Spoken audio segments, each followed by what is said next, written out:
단타 매매의 짜릿함, 그리고 장기 투자의 꾸준함. 투자의 세계 참 이상하죠?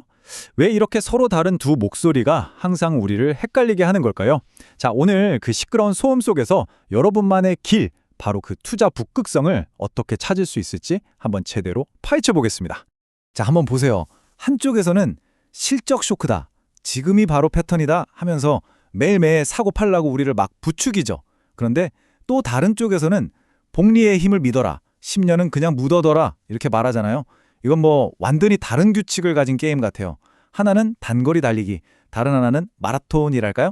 이렇게 완전히 다른 조언들이 막 쏟아지니까 특히 이제 막 투자를 시작하려는 분들은 어떨까요? 길을 잃지 너무 쉽죠? 도대체 누구 말이 맞는 거야? 뭘 따라야 하지? 머릿속에 정말 복잡해지실 거예요. 대체 정답은 뭘까요? 자, 근데 이 혼란의 진짜 원인을 찾으려면요, 우리가 시장 차트를 볼 게 아니라 사실 우리 마음속을 먼저 들여다봐야 합니다. 왜냐하면요, 성공적인 투자를 가로막는 가장 큰 장애물은 시장의 변동성이 아니거든요. 바로 우리 내면 깊숙이 자리 잡은 심리적인 함정들, 바로 그게 문제입니다. 맞습니다. 바로 이 두 가지 원초적인 감정, 탐욕과 공포, 이게 시장을 쥐락펴락합니다. 시장이 막 불타오를 때는 나만 뒤처지면 어떡하지? 하는 탐욕에 휩싸여서 그냥 막 사들이고요. 반대로 시장이 꽁꽁 얼어붙으면 이러다 다 잃는 거 아니야? 하는 공포에 질려서 정말 헐값에 다 던져버리죠. 이 악순환이 계속 반복되는 겁니다. 우리 내가 참 재밌는 게요, 이익에서 오는 기쁨보다 손실에서 오는 고통을 훨씬 더 크게 느낀다는 거예요. 심리학에서는 이걸 손실회피 편향이라고 부르는데요. 예를 들어 100만 원을 버는 기쁨보다 100만 원을 잃는 고통이 최대 3배나 더 아프게 다가온다는 거죠. 바로 이 불공평한 감정 때문에 우리가 비이성적인 결정을 내리게 되는 겁니다. 전설적인 투자자 피터 린치의 이 말이 바로 그 손실 회피 편향이 실제로 어떻게 작동하는지를 정말 기가 막히게 보여줍니다. 우리는 아름답게 피어나는 꽃, 그러니까 수익이 잘 나고 있는 주식은 혹시라도 이익이 줄어들까 봐 무서워서 서둘러 뽑아버려요. 작은 수익이라고 챙기려고요. 근데 반대로 내 포트포리오를 좀먹는 잡초, 즉 손실난 주식은 어떨까요? 언젠간 오르겠지 하는 막연한 희망으로 계속 물만 주면서 끌어안고 있는 거죠. 정말 공감되지 않으세요? 이것도 정말 위험한 함정인데요. 바로 본전 심리라는 겁니다. 자, 한번 상상해 보세요. 내가 10,000원에 산 주식이 2만 원까지 확 올랐어요. 기분 좋죠? 그런데 이게 15,000원으로 뚝 떨어졌어요. 자, 이성적으로는 여전히 50%나 수익을 낸 상태잖아요? 근데 우리 마음은 어떠냐면 최고점이었던 2만 원을 새로운 본전으로 딱 정해버려요. 그래서 마치 5,000원을 손해본 것 같은 아주 불쾌한 기분이 드는 거죠. 바로 이 심리 때문에 2만 원 올 때까지는 절대 못 팔아 하면서 합리적인 매도 타이밍을 놓치게 되는 겁니다. 자, 그럼 우리는 이런 감정의 롤러코스터, 이런 심리적 함정에서 어떻게 빠져나올 수 있을까요? 포기해야 할까요? 아니요, 다행히도요. 수십 년간 시장의 온갖 소음을 이겨내고 살아남은 위대한 투자 대가들이 시대를 초월하는 원칙들을 우리에게 남겨줬습니다. 자, 이제부터 그 황금률들을 하나씩 살펴보겠습니다. 투자의 대가들이 남긴 지혜를 쭉 모아보면 결국 4가지 핵심 기둥으로 정리가 됩니다. 첫째, 유동성 유지. 항상 현금을 가지고 있어야 돼요. 시장이 공포에 빠졌을 때가 바로 기회거든요. 둘째, 원칙 준수. 감정에 휘둘리지 않게 나만의 명확한 원칙을 만들고 목에 찰이 들어와도 지키는 겁니다. 셋째, 품질 집중. 반짝 유행하는 종목 말고 내가 정말 잘 이해하는 훌륭한 기업에 투자하는 거죠. 마지막으로 거리 두기. 주식하고 사랑에 빠지면 안 됩니다. 내가 이 주식을 샀던 이유가 사라졌다? 그럼 아주 냉정하고 단호하게 팔아야 합니다.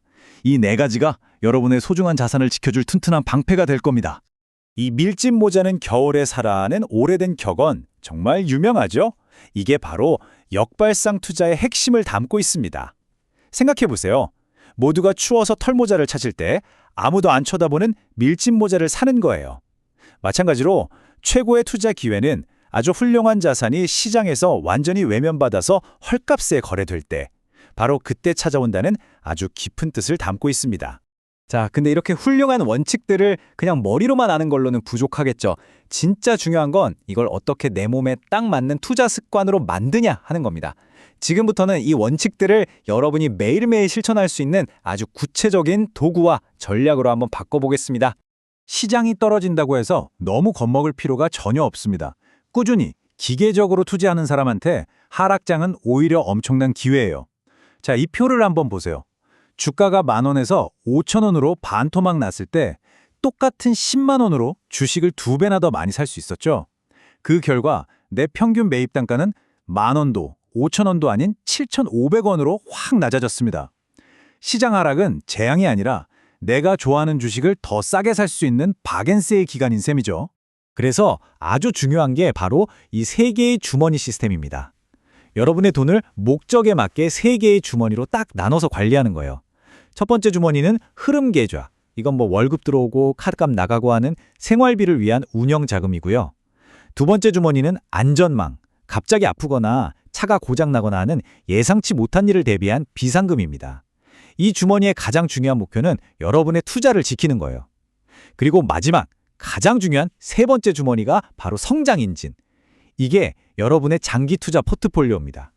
핵심은 이 세 번째 주머니의 돈은 무슨 일이 있어도 일상적인 필요 때문에 절대 건드리지 않는 겁니다. 그래야 여러분의 장기적인 부가 단기적인 문제들로부터 안전하게 지켜질 수 있는 거죠. 우리는 보통 거대한 자금을 굴리는 기관 투자자들에 비해서 우리 같은 개인들은 너무 불리하다고 생각하잖아요. 정보도 부족하고 돈도 적고. 그런데 만약 그게 사실이 아니라면요. 정반대라면 어떨까요? 사실 여러분이 개인이라는 점이 바로 여러분의 가장 강력한 무기가 될 수 있습니다. 개인 투자자로서 여러분은 기관들은 정말 꿈도 못 꿀 강력한 장점들을 가지고 있어요. 첫째, 장기적인 시계. 기관들은 분기마다 실적 보고하느라 정신없지만 여러분은 5년, 10년, 20년 뒤를 보고 투자할 수 있습니다. 둘째, 민첩성. 여러분이 바로 CEO예요. 복잡한 보고나 결제 과정 없이 그냥 몇 초 만에 사고 팔 수 있죠. 셋째, 포트폴리오 유연성. 펀드 규정 같은 거에 얽매일 필요 없이 작든 크든 훌륭한 회사라면 어디든 투자할 수 있습니다. 그리고 마지막으로 시장 전체를 사는 인덱스 펀드라는 아주 간단하면서도 강력한 선택권이 있죠. 이게 다 여러분만의 어떻게 보면 좀 불공평할 정도의 압도적인 이점입니다. 이 비유가 여러분의 투자에 대한 관점을 180도 바꿔줄 겁니다. 여러분은 매일매일 치는 파도에 맞서서 필사적으로 노를 젓는 작은 카약에 탄 게 아니에요. 시장의 거대한 장기적 흐름이라는 순풍을 받으면서 유유히 항해하는 멋진 요트에 올라탄 겁니다. 단기적인 잡음에 일일이 반응하며 싸우는 대신 장기적인 성장의 힘 자체를 여러분의 편으로 만드는 거죠. 결국 투자는요, 단순히 돈을 불리는 행위, 그 이상입니다. 여러분이 투자하는 그 돈 한 푼 한 푼은 여러분이 믿는 미래의 모습에 던지는 소중한 한 표와 같아요. 자, 한번 생각해 보세요. 지금 여러분의 포트폴리오는 과연 어떤 미래를 만들어가고 있습니까?